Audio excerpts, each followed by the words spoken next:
Pahabol mga kapatid, mistulang finale episode ng Senate Flick series ang natunghayan ng publiko sa pagkakahalal kay Senate President Win Gatchalian.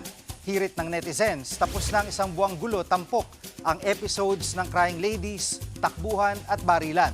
At ang pamagat daw ng serye, huwag mong agawin ang lahat sa akin. May mga nag-congrats pa kay Senator Alan Peter Cayetano na anilay shortest serving Senate President sa post-EDSA era. Pero teka, bakit tila may bagong karakter na pinakikilala?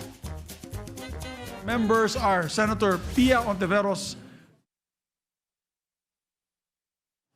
Imbis na si Senator Risa, ang kapatid niyang broadcaster na si Pia Ontiveros, ang nabanggit ni Senator Migs, nagkahalo.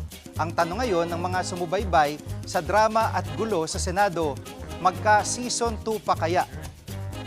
Mga kapatid, Jig Manikad po, pagdating sa mahalagang balita sa loob at labas ng bansa, dapat una sa lahat, mag-follow at mag-subscribe na sa social media pages ng News 5.